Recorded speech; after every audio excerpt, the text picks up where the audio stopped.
In this video, I'll be detailing the exact steps that we utilize to generate north of 7 figures in annual recurring revenue, strictly utilizing cold emails. In the first half of this year, we've sent over 8 million cold emails to 20 different industry verticals. Be sure to follow along for every single step and process in this video. It is going to be one of the most valuable action-packed videos I've ever made, so I'm excited to see you guys get into it. Now, running successful cold email campaigns is really not that hard. It comes down to 4 key elements. One is, do you have the right product market fit, right? Is the offer that you're presenting to that market gonna resonate with what they're looking for, or is it totally missing the mark? Number 2 is, do you have the right data? People that you're reaching out to, actually people that are gonna be able to receive and engage with your email, or are they just the totally wrong target population that you're looking to engage with? Number 3, do you have the right systems and automations in place so that you can enable scalability and just add more leads to the top of the funnel and engage with those leads in a quick and easy format? And then number 4 is copywriting, the actual art of the sale, right? Are you portraying the value or the offer that you're going to provide in an enticing way where somebody is knocking at the door or actually just banging at the door to want to learn a little bit more about your services and what you're bringing to the table? When it comes to launching your first cold email campaign, you got to first figure out, what are you going to sell? It typically breaks down into 2 buckets specifically for cold email. Now, those 2 buckets are demand capture and demand generation. Those 2 are absolutely mutually exclusive. Now, let me explain. For demand capture, for example, right? That's when a prospect is made, they're already problem aware before they even come to you. And that is what ultimately shifts them into action, right? It's the old saying of, prospects love to buy, but they never love to be sold to, right? So like, for example, you have a hole in your roof, you immediately call a roofer. Or you're thinking about launching a new website, or a new business. And so you go out and you have hop on Fiverr and you go and source a new website developer, right? And so you are problem aware that you need something and you effectively need to go out and find that solution in the marketplace. It's rather easy, and effectively, like, we typically recommend like utilizing ads here, because like you're gonna want for top of the funnel awareness and to work somebody through the funnel. Alternatively, we can do cold email, and to do cold email effectively here, we're going to want to utilize things like audits and competitive takedowns. Now, I'm not talking about an audit of opening up your books and processes, unless that's exactly how your fractional CFO services work, but it's more so of an artful form, right? And so we have a cybersecurity client, and we offer complimentary audits or pen testing of their existing software systems to identify any gaps in their strategies and see where we might be able to plug in and support them, right? That is going to bring value to that business, because they're going to have pen tests on their cybersecurity landscape. Pen testing is incredibly expensive, right? You're giving them something that's of value to them for free, just for engaging with your services. Another great example of this is even like payroll, for example, or like tax and accounting. Once again, those are super expensive things, and it's cumbersome from an effort perspective, like roll back an audit of all your different books. Now, alternatively, like a creative way that you can phrase this is your tax accounting using every legal loophole to identify your largest tax savings for this year, right? That's a creative way to formulate an audit that's going to compel somebody to want to get on the phone and talk to you. Now, let's pretend you exist in the website space as well. You could almost be a little bit more formulaic in your approach, or actually more natural in your approach, with being like, hey, I came across your website and I noticed a few key aspects that might be hurting your conversion ratio or your customer conversions. You mind if I make a quick video showing those how, right? You send that to somebody, they're always going to be more inclined to learn a little bit more around like, what are the gaps in their current website processes and where you might be able to stand out and help them grow as a business, right? It's consistent around like, how do you tie back value in the form of time, money, or resources back to their business to earn the time on their calendar, right? They would already be problem aware and shift into action if they knew these were issues. And by creatively formulating a strategy in the form of an audit or competitive takedown, that can be enough to shift them into a problem or action state and earn the conversation with you, right? That is demand capture. You exist solely in that. Now, demand generation is when you have an offer that can either help people save time, make more money, save money, or raise their effective status. Now, status, if you're not familiar with it, it's essentially like, how are you looked on as to each other, right? So it's like somebody that's like going door knocking, like your status is typically a little bit lower just by the nature of your business, right? You're going to somebody else to ask them questions. The individual that holds that information is typically the individual with higher status, and therefore their status is raised. Now, effectively, once you guys start asking questions back and forth together,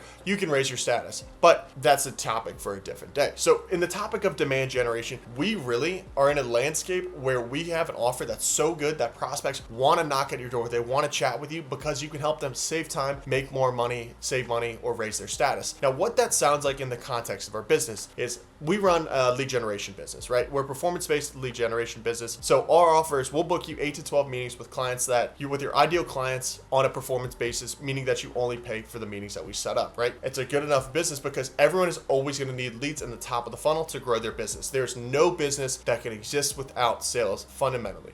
We have another client that does product sourcing. And so what their offer sounds like is we help product innovators take their ideas from inspiration to a tangible reality in under 150 days utilizing our elevated product method. Now, I'll take you a little bit more as like how formulaic that got. And then content creation, for example. Content creation is always going to exist. And then you bring in the advent of new Google restrictions and policies around SEO, and content creation, specifically non-AI, just became a ton more relevant. And so when it comes to creating that strategy or what that offer looks like is we can produce you an unlimited amount of content every single month for your business on a performance basis. If you listen along closely, you probably heard that lead generation, product sourcing, and content creation all followed a relatively similar framework. We call that the offer framework. It's taught by Alex Hormozi, but it's a great go-to-market strategy. It specifically exists in this demand generation vertical. Now, what this sounds like is we help a certain niche achieve a certain benefit by utilizing this unique mechanism in a specific time frame or with a risk reversal, right? So like quantifiable end result. Like what are you gonna bring to the table at the end of the day and by when, right? We'll book you 8 to 12 meetings every single month with your ideal clients. That is our quantifiable end result. And then we help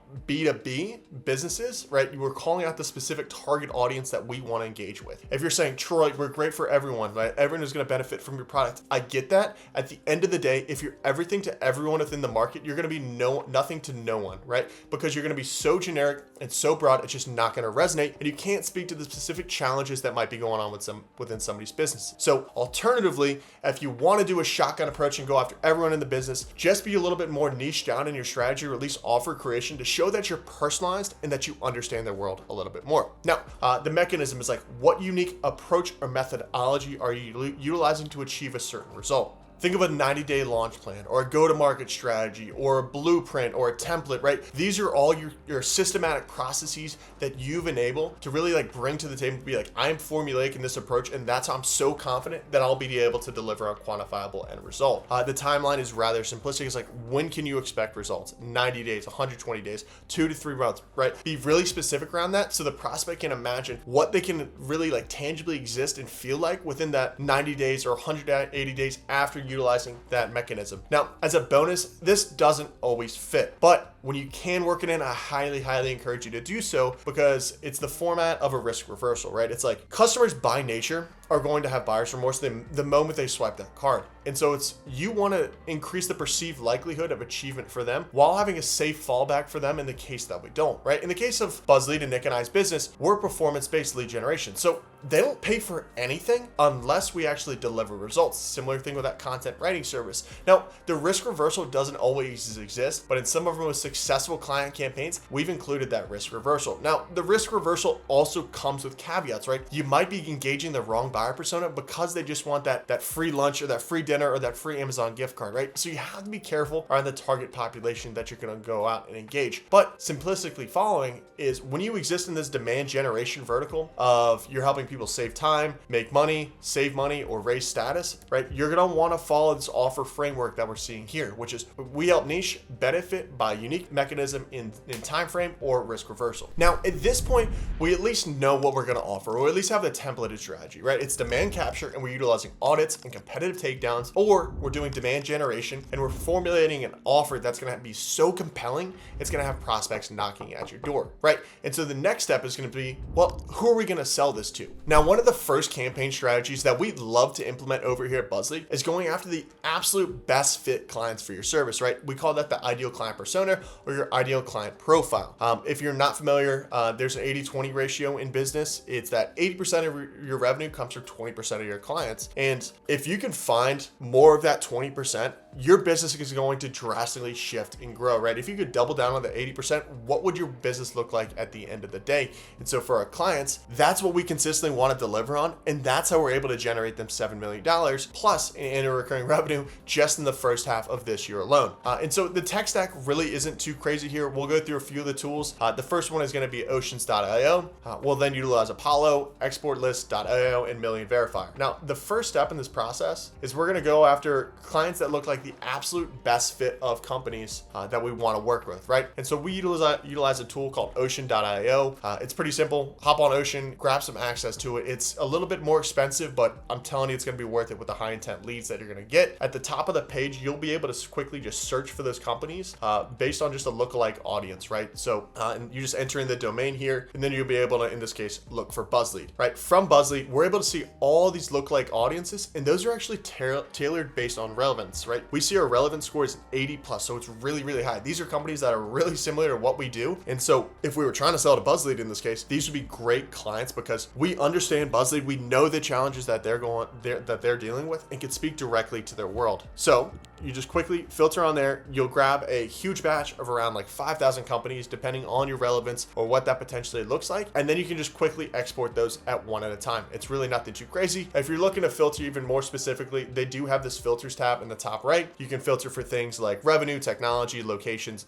certain persona base, everything like this. Now, I recommend, based on experience here, just utilizing Oceans and grabbing the domains off of here. Reason being is like with the setup structure for exporting here, it gets really expensive if you start doing this on a contact basis as opposed to just strictly going after companies. I'll give you a more effective cost basis structure in this video. It's like how we can go around getting contacts. But from here, we'll take the companies and we'll export those. Once we have this information, it'll be a nicely just aggregated spreadsheet of all the different company websites, probably where they're headquartered out of, and if they have a different LinkedIn page. The next thing we want to do is we're going to want to import that list into Apollo.io. You'll want to go to the people tab once you log in, and then just go into include list of companies, and then you'll just copy and paste that whole list in here exactly. Then you just click save and search, and it'll pull up a relevant list of all the different people that you're going to want to go after. Now, once you're here, you'll have your cleanly filtered list of all the different target personas that you want to meet with at your ideal target companies. Now, Apollo has different cost structures and bases that you can include. What we found is that Apollo can be rather expensive if you're not utilizing the enterprise plan, which is like $2,000 a month. Alternatively, if you're running a little bit more lean, what we'd recommend utilizing is a tool like ExportList.io or Export Apollo. There's a ton of different tools out there, and they're rather easy. All you have to do is just grab that URL or that HTML that you were just searching on Apollo, copy and paste that into the browser URL, and then you'll be able to just like quickly complete a transaction on this platform. They'll then go in-house and utilize their enterprise Apollo plan to go and scrape that data, so you don't have to. You pay a rather fair amount. I want to say it was like $14 for 15,000 leads, which is just like wicked cheap. And when you get over 20,000 leads, I think it's like $20. So it's rather affordable compared to spending $2,000 a month on the Apollo plan. Now, if you're running your own business or if you have an enterprise sales team, it might make sense to have the Apollo enterprise plan. But if you're just doing one-off projects, you're testing different verticals, or you're running a lead generation business, we recommend checking out Export Apollo for the reason that you can just quickly have these one-off transactions, and then you'll have a clean lead list with all the different target personas that you want to go after with qualified, not verified yet, Apollo data that we can then take back in-house. So now we have all this raw data of highly intent lookalike audiences of some of our very best customers, right? That 20% that's generating 80% of our revenue, but we're not ready to start sending yet. We need to actually verify that data to make sure that we're going to end up in the inbox and every time. Now, the tool that we'll utilize for this is one called Million Verifier. It's just one of our favorites. We've been utilizing it for years at this point, and are still utilizing it to do so. But you'll just essentially take that CSV file that you just got from Export Apollo, and you'll run that into Million Verifier. You can purchase, 100,000 credits on Million Verifier for like $250. But what this will do is it'll actually like test out sending those emails, and it'll see if it'll bounce back. It's got some really cool DNS settings to verify CNAMEs on the receiving end. But at the end of the day, it'll verify all those email accounts for you and provide you a list back of this, right? It'll say, here's how many emails are good. Those are the emails that you actually really want to send to. Like those are, you'll end up in the inbox every time. The risky emails and the bad, right? Those are rather intuitive. Now, the risky emails may or may not exist. And so what we additionally do from here is like a waterfall enrichment technique. We utilize a tool called Scrubby. There's a few other ones that are out there, but just like run it through another database just to check. The reason that we recommend checking again as opposed to just sending to the riskies is if you send to 675 riskies and all of those are blacklisted or do not exist or are catch-alls, what that'll end up doing is it'll burn your domains over the course of time, because Google or Outlook is going to recognize that you're sending to invalid email addresses and you're likely spamming, and then you're going to get marked, and it's going to bring down your guys' certification and ultimate domain authority. So don't do that. Take the actual step, spend a little bit more money, because the worst thing that you want to end up with is a high bounce rate. That'll just kill any campaign that you start running, and then you'll have to start back from square one, and it's not a fun process because you got to buy domains and everything like that. But before we even get there, we need to verify that our emails are valid and that we're sending to the right target personas. Quick intermission, guys, but if you want to save yourselves months of trial and effort and energy and testing and feedback, we can actually just do this all for you, and we work strictly on a paid performance basis, meaning that there's absolutely no risk to you associated with working with us. So if that's of interest to you, feel free to check out this video here and we'll talk more. So now at this point, we have our offer, which is either demand capture or demand generation. We went through that. We now have our targeted, hyper targeted lead list of accurate and verifiable leads that we can go out and sell this to. But we have to actually figure out, like, how are we going to creatively sell that? And that's the number 4 component I talked about earlier, the actual copywriting. Now, in sales or in cold email, there's 2 absolute truths that I've learned throughout these years of trial and effort and processes. It's that 1, people only buy when they're in a state of pain or an offer is good enough to either save them time, money, resources, or raise their status. And number 2, people love to buy, but they never love to be sold to. We're going to effectively utilize number 2 to overcome number 1. Now, the way that we're going to do that is utilizing pain probing or problem solving questions to really gauge your prospect's intention and show them that we understand their world. Now, we've sent millions and millions of cold emails, and there's a ton of different ways that you can try to approach or pitch your strategy. And the way that we just effectively figure this out through trial and effort is 1, we used to just pitch, right? It's here's our offer. We can book you 8 to 12 meetings with your ideal clients every single month, or you only pay when it works. You can absolutely pitch into the wind and do a shotgun shell approach, and you probably get some decent leads, but you're gonna blow through your TAM so quick. Now, alternatively, what we've done is to raise both our status and our client status, specifically when they get on the phone, is to point out an exact problem that we help solve and that we have an offer that directly aligns with that problem. By doing so, you're more strategic and you're spear fishing with your outreach as opposed to just casting a wide net and seeing what you can catch. So we have a ton of different clients. I would not imagine I understand every single problem that they solve, but I have a pretty good understanding with that because we have really good systems and processes in place, but more so because I have one of the best research assistants around, ChatGPT. Now, let me show you how this works. It's really cool. Now, the 2 prompts that I'm going to show you are rather simplistic. The first, you're just going to hop onto GPT 3.5 or 4. I recommend just spending the 20 extra bucks to get GPT 4 Turbo. It's great. It's super smart and understands the exact solutions that we're trying to do. So the first prompt that you're going to want to throw out there is, what are the typical pain points that our prospects would be experiencing before they purchase X solution or X service, right? In the case of us, it's what are the typical pain points that our prospects would be experiencing before purchasing lead generation solutions, right? They have a lack of qualified leads, they have low conversion rates, they have resource constraints, they have ineffective marketing.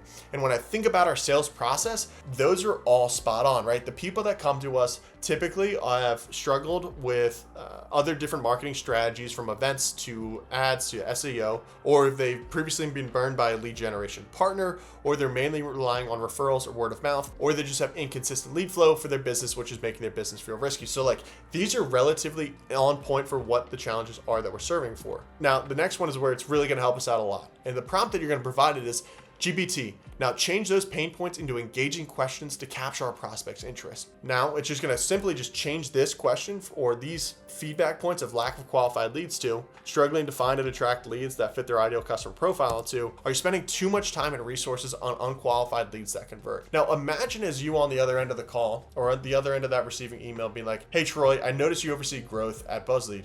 Do you feel your team is spending too much time and resources on unqualified leads that don't convert? And if you're in that pain point state, or if you just got out of a meeting with your boss where you're saying you only have a 10% lead to conversion ratio, that is a big problem. And you would be like, yes. And then you would immediately flow into an offer that's going to solve that pain point and challenge. Now, that is how we utilize pain point reach out to really raise our status and speak to the exact problems and challenges that we help solve and that we know our product problems are dealing with Now, those are the exact problems that we're going to call out and identify that we know that our prospects are dealing with, that we can help solve, and that have quantifiable impact back to the business themselves. Now, on a quick tangential point here, if you as a business know of different trigger events that you can call out or look for, those are different aspects that you want to point out in your outreach to be like, hey, I noticed you got a recent round of funding. I imagine you're in a growth era right now for your business. Are you worried your team is not going to have an inflow of leads to support this new sales growth, right? Like those are different trigger events that you can help utilize to familiarize yourself with your business and raise the status, because you know those trigger events occur. Or if like somebody just got audited and you had that publicly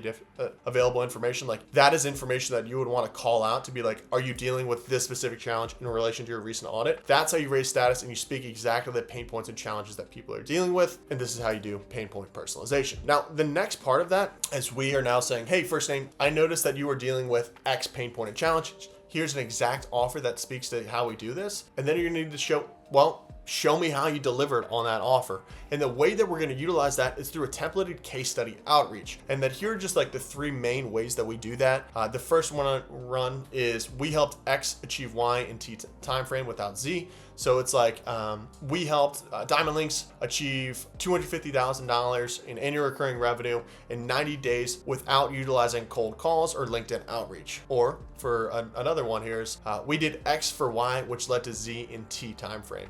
So now you're calling out the exact problem and pain points that you're going to solve and the exact offer that you're going to go back to show that you're out solve this problem or pain point that you're calling out. We then are going to want to utilize a case study to show exactly how we're going to be able to help out with that certain audience. So the first version of that, and we have 3 different templates that we like to follow just based on success, is we helped X achieve Y in T without Z. So for example here, what that might sound like is we helped Diamond Links achieve $250,000 in annual recurring revenue growth in 90 days without utilizing cold calls or LinkedIn outreach. Or an additional case study template that you might be able to utilize here is we did X for Y, which led to Z in T timeframe. So what that might sound like is we helped Dynamic Discs source new product development partners for their Scout baskets, which led to over $1.2 million in annual recurring revenue in the first half of last year. And then lastly is another template that we utilize is we made X amount of money for Y by Z in T time frame. This one is rather simplistic. We use it all the time in our outreach methodologies. So what that might sound like, we made $500,000 in annual recurring revenue for Bill Kelly at ISP Fix by utilizing omni-channel outreach in under 180 days working together. So those are just a few like different templated ideas that you can utilize. But at this point, you should realistically have your pain point outreach, your offer, and then the case study that you're going to flow it into. And so we're going to want to just like bring that all together in a nice clean format. So what that's going to sound like in your cold email is cold email 1, right? I notice you oversee X position, right? Here's the niche target persona that you're going to reach out to. The second part of that is, are you in pain question that we got from GPT earlier? Now, what's going to flow into that is an offer to test. We're going to have like 4 to 5 different offers there. We're going to want to A/B test that relate to that pain point. We're going to implement the case study that I just talked around, and then a value-driven call to action. Now, we haven't spoken much about the value-driven call to action, but what this essentially sounds like is like, what can you bring to them that's going to be a value at the end of the day? Is it checklists? Is it templates? Is it comparisons? Is it breakdowns? Is it offers or competitive takedown strategies? Like, what can you give to somebody that is going to provide them value in exchange for their time? The reason that we utilize this as opposed to just going directly for call to actions of booking time is that prospects' inboxes are flooded right now with a bunch of emails. And to really stand out after they read that email is like, you want to give them something for free to earn their time. Now, some businesses just absolutely have to utilize a time-based call to action, but that just really depends on like what that business is and the intricacies of that.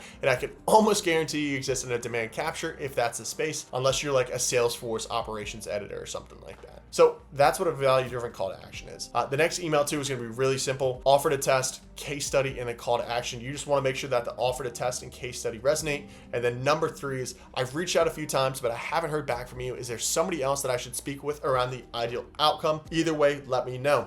Now, a quick note around the ideal outcome here is a lot of people, they like to just go like, is there somebody else who I should speak with around SEO? Or is there somebody else I should speak to around marketing strategies, right? Like you're talking around the sale itself as opposed to like what the client's world is going to look like as a benefit of your service. And you're always just going to come off as a sales guy. Therefore, low lowering your status. Alternatively, you want to speak to the benefit that they're going to derive from engaging with your services, and that's you're going to pitch and get introduced to the right person effectively, or at least just get a response. Now, at this point, we have a formulated offer for what we're going to bring to the table, a hyper-targeted lead list of the personas that we're going to go out and engage with, and a cleanly formatted email copy that has been systematically tested and proven in a clean methodology. Now, we just have to actually get that in front of the right audience. But before you just go out blasting 5,000 emails from your primary domain, you're going to want to set this up effectively in a way that'll scale and it'll keep you out of inboxes and prevent you from burning your main domain. Now, the best way that we've identified doing that is from these three primary solutions or offerings. Now, the first one of those is going to be MailReef. There's a little bit more of a buyer's hurdle here because you have to set up an initial sales call with that individual, but it's worthwhile because they really take you through what that means for the DNS setup, IP servers, and all this different relevant information. It's really cool. I recommend you check them out. Anyways, we've started utilizing a mix of this and some of the other options that that I'll go through here in a second. Really, the main reason being is that it exists on their own excluded server that's not tied to Porkbun or Squarespace or Namecheap or Gmail or anything like that, right? They're isolated, and then they can spin off their own domains or IP servers to ensure that you guys don't end up in spam and everything like that. So it's expensive. I highly recommend you take that approach if you have the money. If not, you can try out a few of these other options. Now, the secondary option here is reseller accounts. So these exist on Fiverr or Upwork. You can find them anywhere. They've probably already emailed you to or cold called you. You just don't know. If you own a Google domain, they absolutely have cold called you. But like what this sounds like is they just essentially, you purchase the main domain and then you engage with them and you're like, hey, I need you to spin up some Google Outlook, or some G Suite or some Outlook accounts for these domains. You'll pay anywhere from $2 to like $5 to spin up those domains for you. They have like reseller accounts. So you'll exist on their IP network. And sometimes when they spin off a domain, it's either like going to end up on the good side of the IP server or the bad IP side of the servers. But like, you need to know that risk associated is with it. So just like take that into account.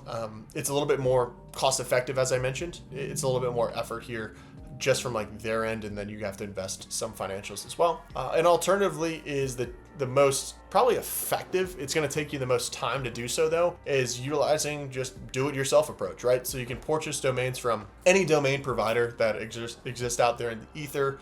That's like Porkbun, Squarespace, Namecheap, GoDaddy, Zoho, like anybody like that. You purchase a domain off of there. You're going to want to set up their DNS settings correctly. So make sure you have the DMARC, the CNAME, and everything like that. Make sure that's correctly routed. And then you're going to want to hook that up to whatever smart leads or sending tool that you're going to be utilizing. We recommend with these domain providers, for any of these domain providers, for example, utilize a mix of both G Suite and Outlook to optimize deliverability. Now, the reason that optimizing deliverability is important is that you want around like 50% going out. So like G Suite is going to G Suite and Outlook is going to Outlook. It's just one of those small intricacies that if you follow along in this video, that took us like a year and a half to figure out. It'll increase your deliverability by tenfold, and you're gonna have a lot better time. So at this point, you have your domains and your setup at least, right? Go and purchase the domains from these guys, get some email accounts set up, and then you'll have, the orchestration or ability to hook them up to your sending tools.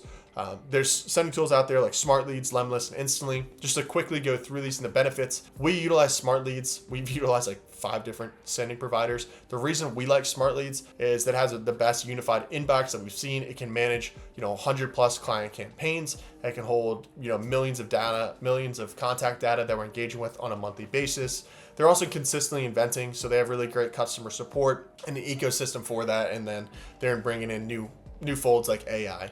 Lemlist is great if you're just getting started. It's rather cost effective in your approach. It just lacks the scalability. So when you started bringing on multiple clients, it was hard to really like scale into that approach with them. And Instantly is great as well. I think it's like 97 or 99 bucks a month to start.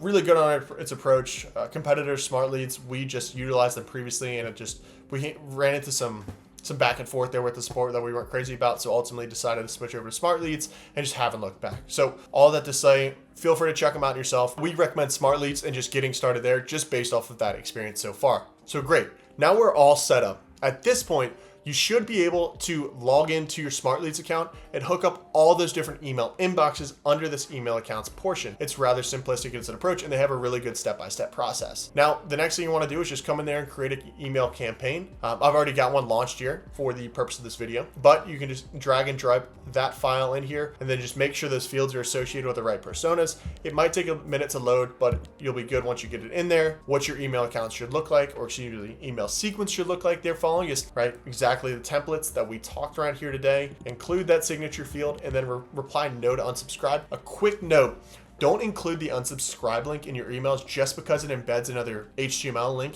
in the actual email itself. It's just going to increase your likelihood of going to the spam filter, and just by cutting that out entirely, you're going to send a solely HTML based email, which is just going to increase the likelihood of ending up in the actual inbox itself. Right? Email 2, 3 days apart, and then email 3 they're following. So we simply just run 2 to 3 emails because we have typically large TAMs that we're going after. We really want to be hyper targeted in our approach before we reach out to them in 2 to 3 months. Next part of that is just bringing in the sender accounts. So there's one that you just hooked up there. You're just going to want to tie into those specifically. And then lastly is just scheduling out that campaign. So set that to whatever time zone you exist in, or just the East Coast because it's the best time zone. Set the campaign start date, and then you're ready to go. And then lastly, you're going to want to jump into that final review page where you'll be able to see, is that contact data pulling in, and does that pitch look accurate to what you were imagining there? Now, in this video, we showed you from start to finish how to create a 6-figure campaign, but the chances are you're likely still have one big problem and issue existing within your outreach. And that's that you likely don't have an offer good enough to have prospects absolutely knocking and banging at your door. So check out this video here and I'll detail the exact strategies and steps that you need to employ to be successful in your cold outreach and around offer creation.